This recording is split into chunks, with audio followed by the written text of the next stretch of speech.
Hello and salutations. Welcome back to the pod. Why am I speaking like that? Why are we speaking so quiet? We ain't about relaxation, humbleness. No, we about getting down and dirty with the facts of life. And we're back with another one of these daily vlogs, in which today I decided I'm going to expand on a topic of yesterday and continue tracing back through my history and life a little bit as we look at game design degrees and why ultimately they are not always a scam, not always useless, but just like the degrees we were talking about yesterday, the esports degrees, it really is something that you have to find your own worth in, and quite often there's arguments about better degrees. Well, let's get into the details. Let's get into my story, how I got where I got.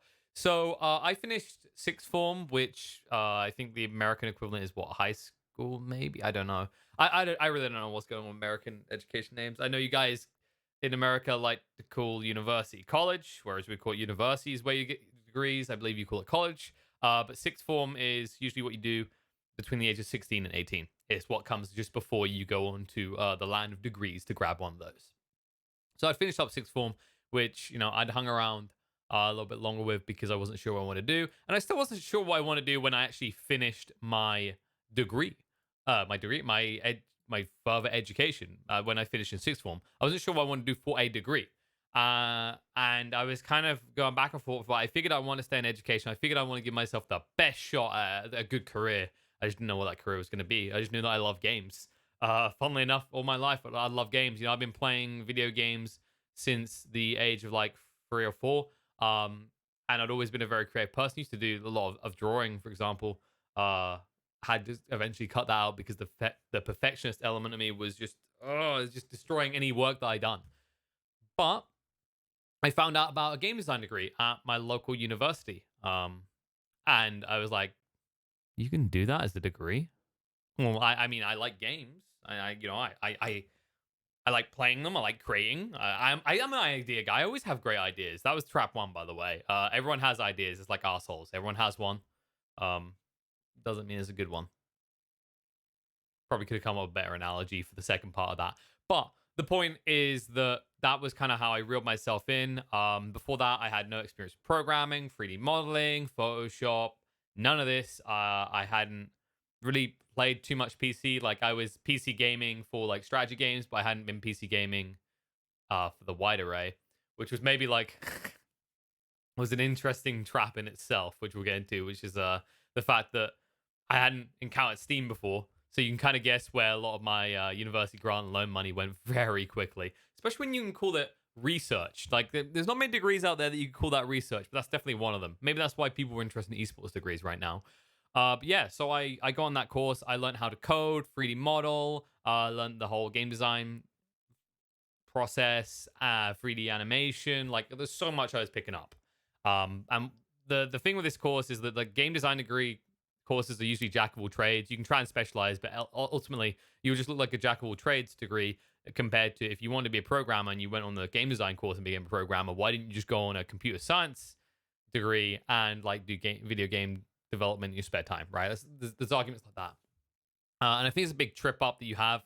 Like, there's always this argument about how seriously people take arts degrees anyway, which is a BA, a Bachelor in Arts, is what the game design degree was. Especially when you're talking about technical backgrounds, things like 3D modeling, things like programming, right? Like, yeah, you can see these things as artistic, but people want to like see them as more scientific, which maybe didn't help the way value to the degree that I done. But I guess yeah, that was also, by the way, the first time I encountered Dota. That was my first experience playing Dota 2 in 2012, I want to say it was.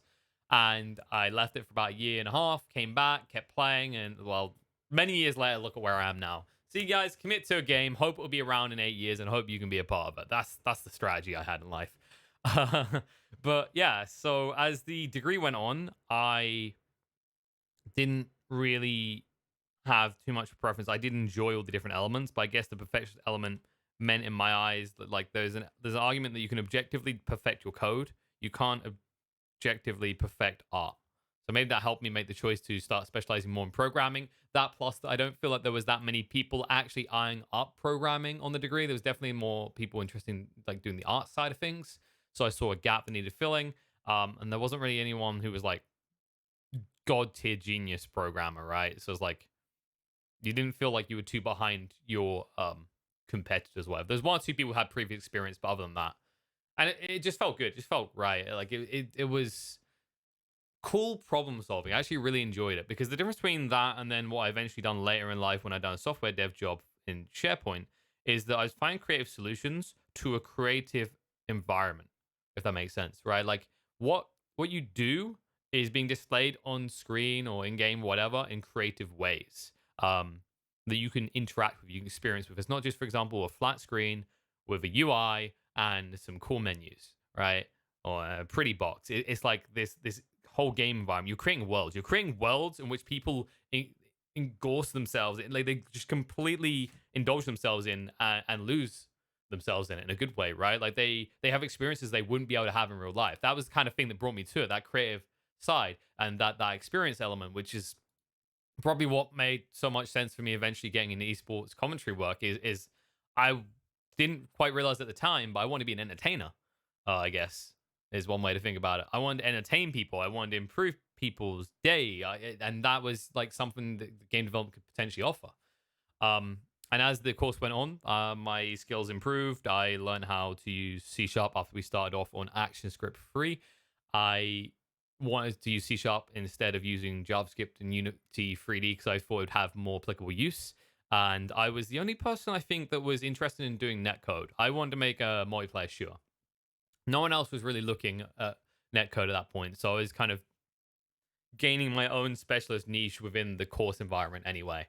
And that led on to us creating a first person shooter in the final year, an arena shooter, which didn't live up to the full expectations. There were reasons behind that. There was this kind of element where there's a big focus on group work in these game design degrees usually. And for my one, what was happening is we had like everyone had their own problems they were dealing with. So, for example, there's one member of the group. I think he got it sorted in the end. But what we didn't know at the time fully is that he was having some mental issues. Um, which makes I hate it when you say like mental issues and people immediately think, "Ooh, really?" It's like no, he was probably depressed. I'd imagine was part of the problem. Like he was not in a good place in life, and we didn't fully understand that. We just knew that he was falling behind the work. We'd like come in and he was maybe playing CS:GO when we had a deadline or something like that. And instead of like realizing that that was something we should actually just like measure for, we kept changing the goal line. So like originally, oh, well, we were meant to be here, but we ended up here. So like feasibly, if we all do our work now, we can still achieve here. But because that person, like we weren't actually weighing in the possibility that person doesn't do the work, we'd end up here on the next check-in. Right. And it's like you just kept setting this goal line at the wrong point, and that led us to kind of trip over ourselves. And while we did have a decent game, it wasn't as polished as it could have been. And the people judging it didn't really have an appreciation for it from the perspective of like it was a group of programmers making the game, which leads on to a whole nother issue about why I don't really like game design degrees is the fact that they are not specializing, like I talked about. Usually they are doing everything. And while that can be cool to a certain extent, you need to get to a point where you branch out the degrees into separate categories in which they can be marked by professionals in the chosen area.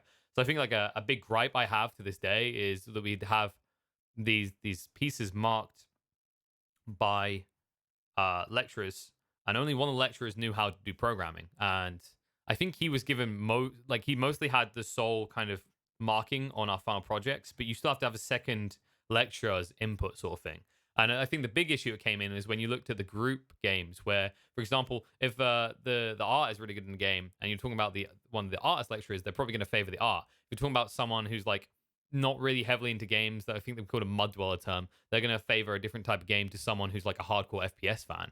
And that kind of sucked from our perspective of how we got ripped to shreds a little bit on that.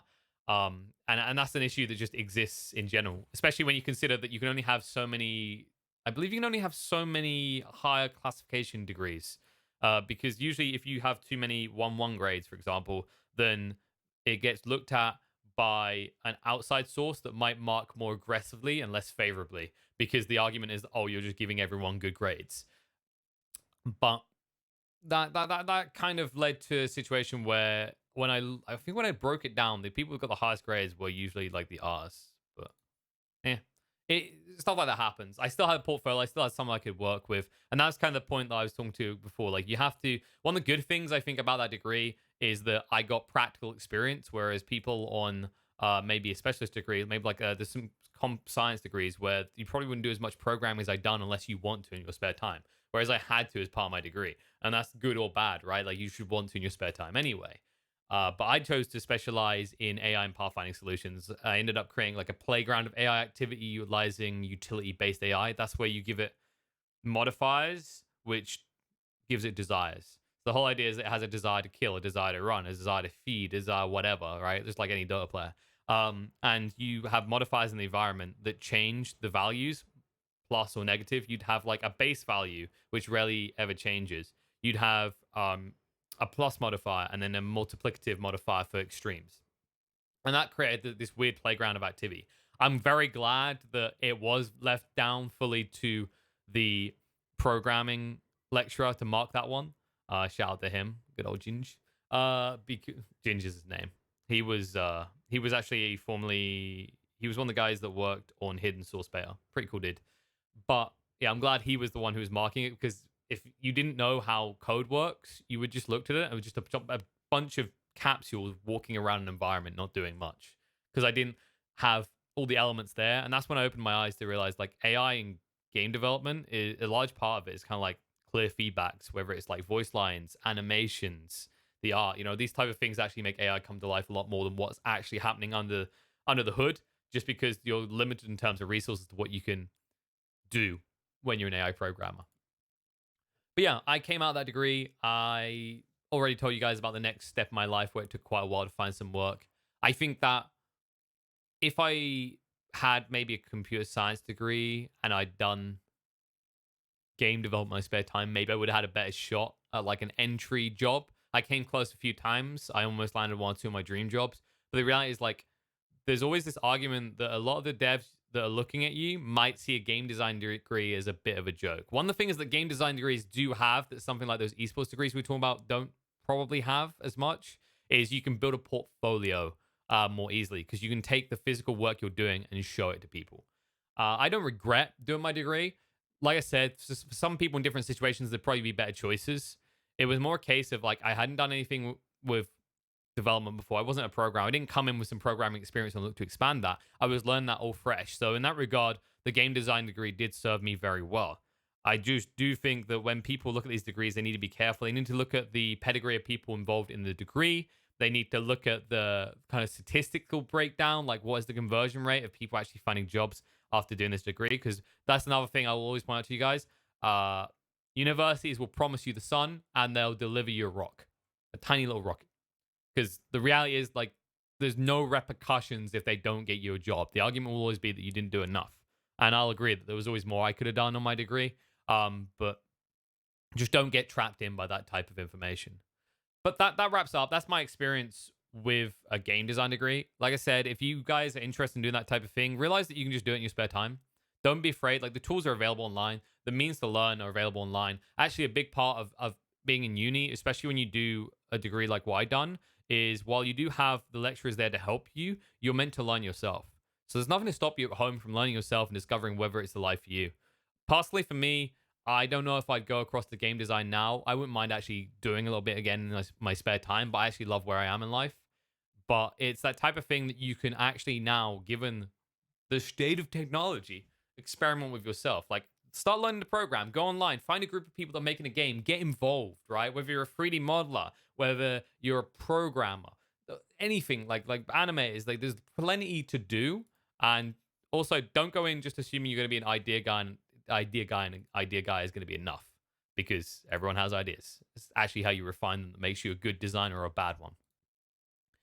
Yeah, that's gonna wrap it up. That's my advice to you guys. Let me know what you thought. Let me know if you're on a game design degree, you've been on a game design degree, what your experiences were with it. Mine, maybe, I don't know if I painted the most positive picture. There was definitely the upsides, right? Like, it comes back to the argument that the career in life, it's not a clear path. And funnily enough, my involvement in a game design degree led me to PC gaming, which led me to Dota 2, which years later actually led me to this life that I'm in now. There's no way to predict that type of thing, though. You've got to base your choices on something a bit more logical. But if you had some great experiences, maybe you've gone through a game design degree and you found success. Maybe you went for a different degree and you found your way into the game development life. I'd love to hear all your comments in regards to that. So make sure you put them down below because I do read all of them. And I will see you in the next video.